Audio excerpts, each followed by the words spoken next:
Here are 9 things I wish I knew before hitting 15% body fat that would have gotten me there much faster with a lot less frustration along the way. If we've never met before, my name is Mateo. I've lost 50 pounds now twice in my life, completely transformed my body, and helped hundreds of people over the last 8 years transform their bodies too, using a simplified approach to nutrition and training. The first thing I wish I knew is that you will look better than you've ever looked before if you've never been lean. Getting to 15% body fat will sharpen up your facial features and your jawline, it'll tighten up your waist, you'll start seeing some visible abs, you'll probably have some veins on your arms, maybe separation through the shoulders. It is truly bizarre if you're anything like me and you were basically a fat kid and then a fat young adult and all you've ever known is just being the soft guy. I will never forget the first time I looked in the mirror and saw visible abs and some serious muscle definition. It was completely crazy. And if I could go back 10 years and show Fateo what I look like now, he would be absolutely floored. I actually can't believe my physique has come as far as it has. Gaining muscle becomes a lot easier to spot too when there's not body fat covering everything up, so you can really start to get an idea for what's working super well with your training, and you get that added boost of motivation from seeing actual tangible progress with your muscle growth. A lot of clothes that didn't fit you before will now fit you again, whether that's a waistband that was just too small for you before, or maybe some shirts that would hug your stomach in ways that you just didn't really like. Now those things look good on you. If you're anything like me, you're gonna feel a lot more confident taking your shirt off and going for a walk around the neighborhood on a sunny day, or just going for a swim at a pool party or a lake day with the family. Not that I was ever really a super insecure person about much before, but one thing that really always bothered me was just my belly fat, my man boobs, and my love handles. And I dreaded the idea of taking my shirt off. And whenever someone said, hey, let's go to this pool party or lake thing, the first thought in my mind was, okay, who's gonna be there? And do I feel comfortable doing this? Which sucks. The downside to losing all this fat and your clothes fitting differently is that you might have to get a new wardrobe, and some of your older clothes might look kind of baggy on you, or you might just feel generally small after losing a bunch of weight. And I think that's a rude awakening for a lot of guys to realize that a lot of the size that they had before was just body fat, and they're actually way smaller underneath than they thought. But 15% body fat is a very achievable target for a lot of people and super rewarding for anyone who's motivated by physique development and seeing leanness. I will say though that it's not really useful to focus specifically on that 15% number because there's just not really a super reliable way for you to measure that, and even if you could, what's more important is just how you look and how you feel. So if you know you want to be lean with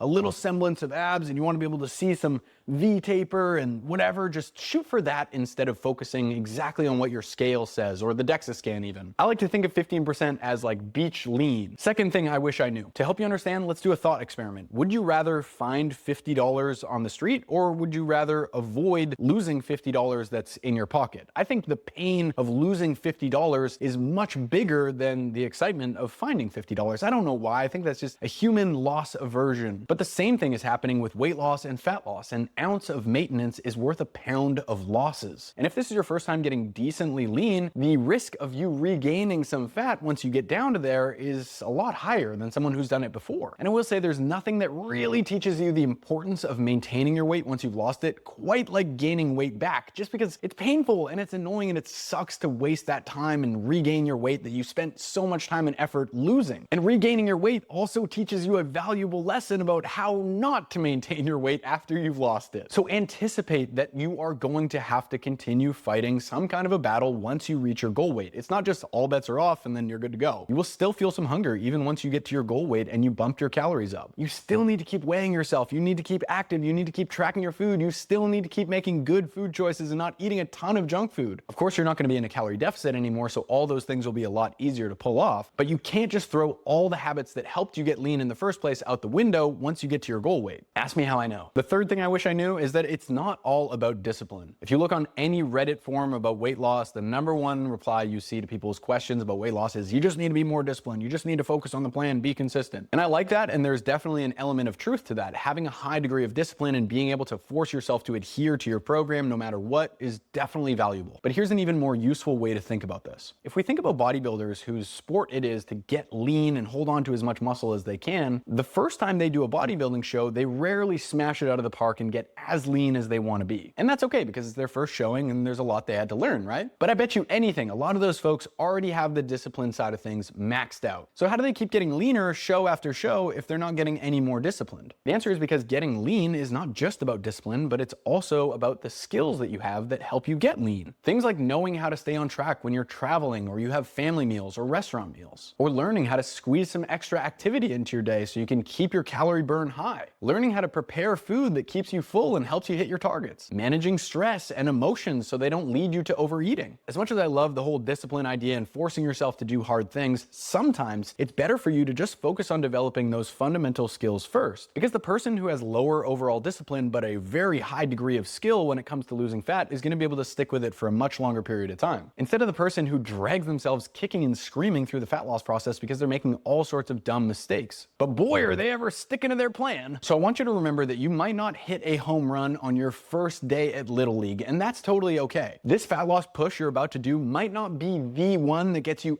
as lean as you want to be, but it can still get you within striking distance. And more importantly, all those challenges and difficulties you face along the way are opportunities for you to sharpen your skills so that next time you do it, it'll be easier and you can go further. The fourth thing I wish I knew is that burning calories helps a lot. The other day I saw a video on Instagram of a guy who's eating 1,200 calories per day at 160 pounds of body weight, and I just thought to myself, oh my god, super yikes. I wish more people understood that it's usually a lot easier to burn some extra calories instead of just driving your food into the ground. I would way rather do some extra activity and sweat a little bit more throughout the week instead of just getting down to these minuscule little portions. In case you haven't seen my videos before, or you just need a reminder because you're not doing the damn things I talk about all the time, set a daily step goal, get a cheap knockoff Fitbit like this one on Amazon for 20 bucks. Find some activities you enjoy, pickleball, jujitsu, a hiking group on the weekend, do curling for God's sakes. Whatever it is that gets you moving that you actually enjoy is awesome, and bonus points if there's a social aspect involved. That way you can get other people to help you stay accountable. And if you have the time for it, 1 or 2 20-minute cardio sessions per week on the stationary bike, the elliptical, the rower, or whatever goes a really long way in just helping you feel better, having better digestion, sleeping better, and obviously burning some extra calories. As a general rule of thumb, if you have to go much below 10 times your body weight in pounds as a calorie target, you are either doing a very aggressive fat loss push, you're just tracking your food incorrectly, or you could just start moving a little bit more throughout the week and lose fat while eating a lot more food. The fifth thing I wish I knew is that getting to 15% body fat is hard. Feeling hungry, getting tired throughout the day, and especially during your workouts, maybe feeling a little bit more irritable, bitchy, moody, persnickety, those things are all part of the game, baby. But that's part of what makes the result so desirable for you and what makes it so meaningful is that easy physiques just don't exist. I mean, unless you're one of these Chad kids who was just shredded and had pecs and biceps at 7 years old running around on the soccer field. At certain points, you will question whether or not you want to go much further with this weight loss and fat loss thing, or whether it's even worth it for you, and that's completely normal. I just want this message to sink in for you. Most folks are overweight and out of shape because eating healthy and staying active is hard. The next time you encounter some of that difficulty, just remind yourself, okay, this is what hard feels like. And if I want to get something that most people never have, I have to be willing to do something that most people never do. Those challenges and difficulties, that hunger you're experiencing is not unique to you. And I know it feels frustrating and annoying, but the harder you push back against those difficulties, the harder the difficulties actually feel. Just expect that those challenges are going to happen, manage them as they come up, and then move past them. I promise, feeling hungry or low energy is not an emergency. You will be fine. Some of the guys I work with run businesses where they work 60, 70, 80 hours a week. They've raised 4 children. They're ex-athletes. And they're like, oh, Mateo, I'm feeling hungry. And I'm like, yeah, no shit, bro. You look like a different person from 10 weeks ago. You're losing crazy amounts of fat. But think about all the other hard stuff that you've done in your life. If you can do that, you can spend an afternoon feeling a little bit peckish and be okay. And most of the time when you feel hungry, it just subsides after a while anyways, or especially after your next meal. Some days are going to be a little bit harder than others, and that's fine. But unless you're planning on getting dick skin lean or crazy shredded, you're not going to have to experience extreme levels of hunger. You'll be fine, I promise. Just keep going. Oh, number 6, I wish I knew that I should set up my environment better. When your energy levels are lower, your hunger is higher, temptations are higher, and cravings are higher, your decision-making abilities are compromised. Your environment will decide for you. I want you to think of yourself like a zookeeper. It's kind of weird to think about, but you are the brain and your body is kind of the animal that you're trying to take care of. If this animal's behavior was impulsive and random and it couldn't think ahead for itself, how how would you take care of it? You'd probably make sure that it had all the meals that it needed ready to go, right? You'd clean up its environment, make it low stress as possible. What I want to drive home here is that you should just plan ahead, whether that's social events or making sure you have good food in the fridge, getting your workouts on the calendar. Just make a plan that you can stick to, because the fewer decisions you need to make on a day-to-day basis, the easier this is going to be. Ooh, this is a good one. The seventh thing I wish I knew is that it's going to take you 12 weeks of focused effort. A lot of people say, yeah, I know fat loss is slow and it takes time. I mean, yeah, if you have a lot of fat to lose, it's going to take some time, but just remember that fat loss is the single fastest thing you can do to make a big visual improvement to your physique. 12 weeks of solid digging and pushing on the fat loss front is going to make you substantially leaner, to the point where basically everyone in your life is going to ask you if you've lost some weight. And 12 weeks is a very short period of time in terms of physique development goals. Man, in terms of really any goals in your life. I'm not sure how many of your financial goals or relationship goals you've been hitting in less than 12 weeks, but if you figure that out, let me know. So unless you're already pretty close to being as lean as you want to be and we're just putting the icing on the cake, expect that anything less than 12 weeks is just not going to be enough time to get where you want to go. And if you have a lot of fat to lose or you really want that smoke, it's going to take a little bit longer. Thing I wish I knew, number 8, is to get it over with. I know the common saying is like, oh, you're sitting on the fence, but have you ever actually sat on a fence or even pictured having one leg on either side of a fence? I mean, damn, that would hurt your gooch. You're getting the worst of both worlds when you sit on the fence with regards to fat loss. You're putting in effort and spending energy and time trying to get yourself in the right direction, but you're not really fully committing to the process, so you're not seeing anywhere near as much visible result as you could be. And bigger picture, you're spending this time in this kind of in-between zone where you're not really doing a fat loss push, but you're taking away time that you could have otherwise spent eating more food, maintaining your body weight, training with more energy, getting plenty of recovery in, and building lots of muscle. So there's an opportunity cost when you're losing fat, and we want to get it done as quickly as possible. You don't want to be reckless, but you definitely want to be assertive. So just put the date in the calendar for when the end of your fat loss diet is going to be. Figure out exactly how many weeks you're going to lose fat for, and then give yourself a target weight range that you're aiming to end up in around the end of that diet. I put a weight loss calculator in my free 21-day fat loss program that's linked in the description box if you want to use that to kind of figure out where you should aim to be over the next 6 months or so. When it's done, it's done. You're going to take a break. You are going to eat more food and bump your calories back up to maintenance, rest, recover, take a much needed break, and then you can lose more fat later if you want to. Anywhere from 8 to 12 weeks is a pretty solid push as far as fat loss goes, so I'd start there. I spent a few hours building a weight loss calculator that'll give you specific targets for which body weights you should aim to hit over the next 6 months or so, depending on your goals. If you want, it's free. You can grab it using the link in the description box inside my free 21-day plan. Number 9 hits hard. Muscle helps a ton. Muscle tissue is the only thing that separates a skinny guy from a lean guy. Both have low body fat percentage. Muscle is the only difference. Think about it this way. Getting your body down to the place where it's holding just 20 pounds of fat has a set difficulty. But if that 20 pounds of fat is spread out over a bigger, more muscular frame and being pushed up against the skin, that looks very different. And just anecdotally, I've found it so much easier to lose fat when I have more muscle on my frame. So there are 2 important takeaways here. Number 1 is to make sure you're not losing muscle unnecessarily when you cut. Don't lose fat too quickly. Make sure you eat a high protein diet. Train for muscle growth along the way and make sure you're managing your stress and sleeping plenty. And number 2 is to use phases with your fat loss. So if you have a lot of fat to lose, it might look like 8 to 12 weeks of fat loss and then 4 weeks of maintenance. Then another 8 to 12 weeks of fat loss, 4 weeks of maintenance, and then another 12 weeks of fat loss. Boom, you just lost a ton of fat. Otherwise, if you're already decently lean and you really want to take your physique to the next level, it probably looks like 8 to 12 weeks of fat loss, then 6 to 12 months of nice slow muscle growth, another 8 to 12 weeks of fat loss, then another 6 to 12 months of muscle growth. And if you want to get to 15% body fat because you want to see your abs, make sure you watch this video next where I cover the exact system you should follow for your training and food in order to get six-pack abs as quickly as possible.